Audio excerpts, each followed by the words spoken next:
October the 2nd, the most traumatizing and awakening day of my life.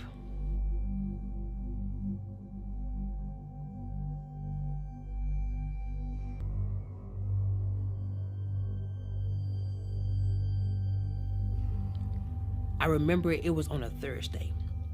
Matter of fact, let's take it back. Wednesday night, I found myself looking at these different YouTube clips and watching different out-of-body experiences and different films that, they used to scare me. And I would watch it and it would blow me away. It would catch my attention. And it used to scare me so bad that I would wonder, my mind used to go in places like, God, is this stuff real? I couldn't understand it because I've never been to that place. So I found myself praying.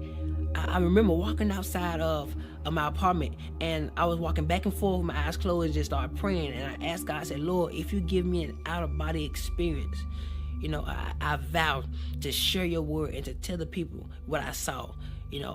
Not expecting that God was going to respond back to that, because I was just praying out. I was just praying, not actually looking for a response.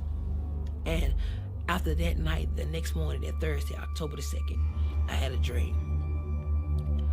And my spirit left my body. It was like I was in my apartment and my spirit got pulled out of my body. And I would go in these different transits, bright color lights. It was white, like, the best way I can explain it would be shoo, shoo, shoo, all the different flashing lights. And I appeared before a blue sky with no clouds. It was like a blue place. No land, no trees, no grass, no water, nothing. There was nothing there but a blue atmosphere. And I would see this atmosphere goes millions of miles upon millions of miles where nothing existed. It was like nothing was hidden. Everything was revealed. Everything was before your eyes. You could see it. And we was in this clear kind of body form, some form of light, as you would refer to a soul or a spirit, and I could see through. It was so transparent, and in front of me was thousands among thousands similar to what I was, and thousands among thousands behind me. And I knew that it was some form of a soul. And in the middle of my chest were seeds, multiple seeds. I didn't know what they were for. And I realized that I was the only being that could actually move out of my place and look and observe, smell, taste, feel. All my senses were active at this point. And so, I began to look around and to observe the things that I saw, not knowing that this was a dream. I thought this was reality. I thought this was actually happening, and I looked forward, and there was this great shadow way in front of me, way at the end of the line. It was like 1,000 people in front of me, and there was a shadow, a great big shadow, but it had no detail. It was like as a vapor, and I could see that it was a shadow of something that was in the front. And I had many questions at this point in this dream, and out of nowhere, I heard these words: "Depart from me." And this galaxy, this portal, I don't know what to call it, on the right side of God, or Jesus Christ, whoever you decide to identify that spot of judgment, on the right side of him, there was this big portal that opened up, and there will be stones of fire.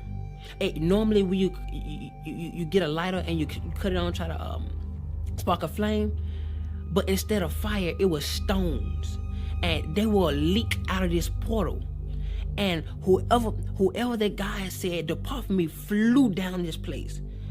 And the stones were so hot that it would burn everybody outside of that portal. On the left side of our body or our form, it would burn us. And everybody would be like, "Ooh," like as if it was so cold or so hot. You would tell somebody to close that door. It's too cold.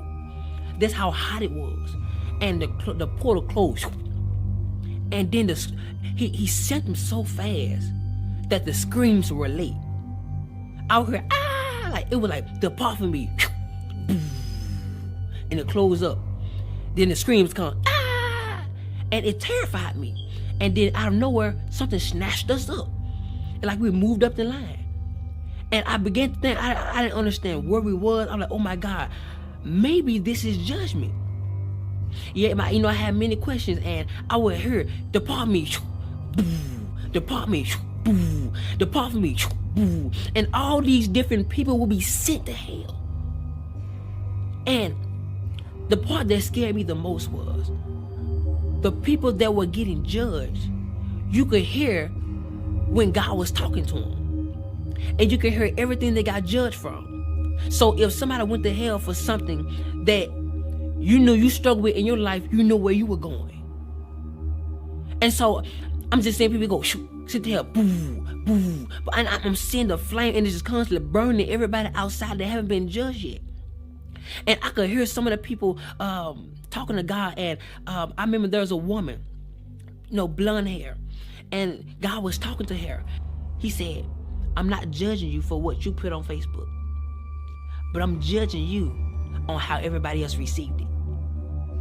300,000 people were led astray by one of her Facebook posts.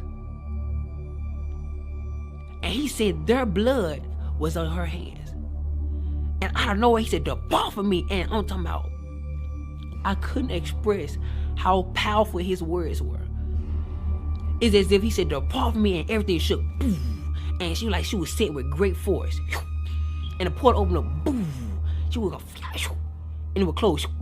And the screams was so late, it terrified me. People, adultery, fornication, so many different things that I could actually hear. And people in front of me were terrified because a lot of those people were struggling or went through the same situation, and they never repented. So 1,000 sent here. They would go, they were flying. They was flying so fast. I've never seen something so fast. And it got to the point where I was next in line, and he called me up, and he started talking to me. And keep in mind that our life held us hand to hand. So anything we did in our life, our life testified against us. So you couldn't lie because your life testified. Say, yes, you did this at this time, yes, you did. And whenever God would speak to me, you would see a big screen, like you would see as if whatever God says, it comes to life. And so he started talking to me, and he started telling me everything that I could have did better. And at this point, I'm like, okay, God, I could have did this better. I did it, I did okay with it, but I could have did better. So he began to say other things, and he brought up this specific woman. And he asked me, why didn't I forgive her?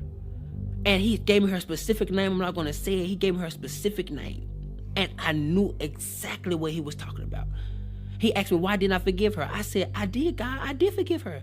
He said, well, if you forgave her, when you get on the phone and talk to her, why is it that you treat her like the situation happened all over again? And I'm like, God, but I did forgive her. He said, well, if you forgave her, why are those seeds still in your chest? And I looked down. I was like, oh my God. That's what those are for. Those are seeds of what I did in my life. The things I didn't forgive.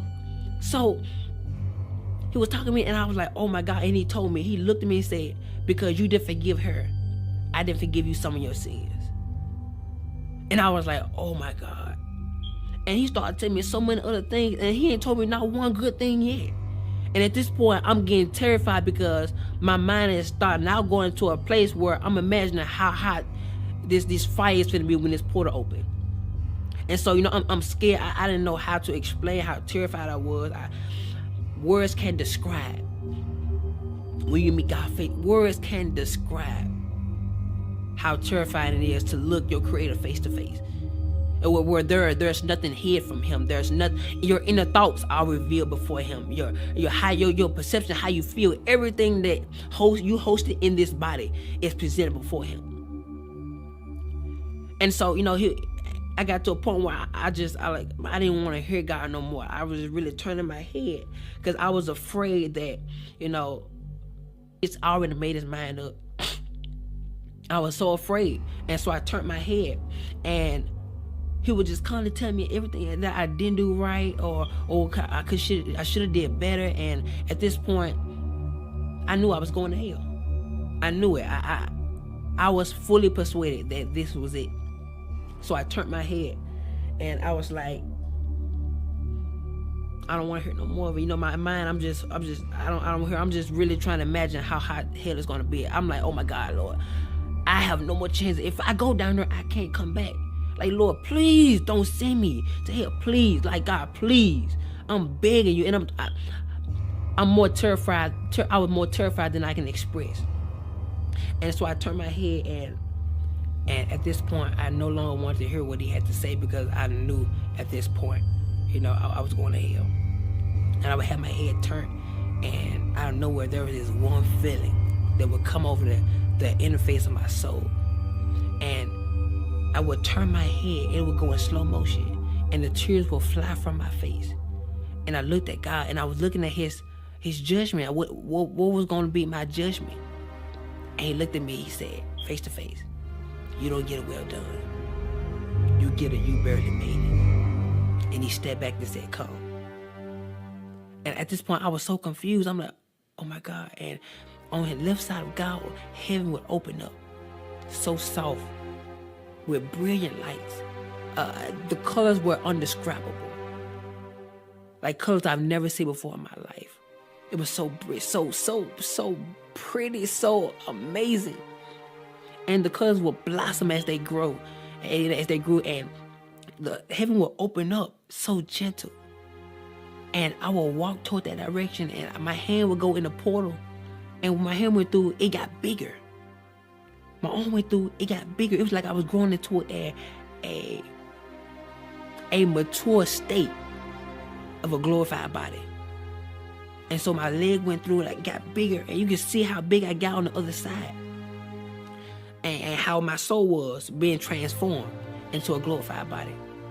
And my body would go through it, and only piece that was left behind was my leg. And right before my last foot got in, I woke up. The dream scared me so bad. I was underneath our living room table for hours. I was so terrified. I was terrified to move. I was terrified to do anything, because I was afraid it was going to be added to my judgment. I thought that was the judgment. That didn't feel like a dream. I could feel, I could taste, I could tell you how it made me feel. Everything was so alive in the dream. And at that moment, I was asking God, why did you give me this dream? He said, because I want you to warn my people that the things which you saw are the things that shall be. And I didn't realize that what I prayed for and the vow I made before God, that he was going to fulfill it. Now he's looking for my aim to be fulfilled. So that's why I'm here talking to you right now. Forgive. Let go. I couldn't describe how many people that allow for unforgiveness to grow in them, and it caused a bitterness, which caused them to do things that they got judged for. That thing caused them not to make it to heaven. I was terrified. It was so many people went to hell. And it felt like I was the first one. Like, God, it was thousands among thousands of people in front of me. That is scary to me. So today I encourage you to get it right with God. Get it right with your fellow friends, your enemies, the church hurt that causes you to attack people in silence. Go get it right, because hell is not worth it. God scared me so bad in this dream, but I knew it was for a reason. So today, choose love. Accept Jesus Christ as your Lord and Savior. Believe that he died on the cross for your sins and my sins. And that he died, but he rose on the third day. Believe that he's the Son of God. Read the scripture and apply it to your life, so that when Jesus come back, he don't see your flesh, but he see his word. I encourage you today. Forgive, love, and watch how God changed your life. I thank you for watching. Be blessed.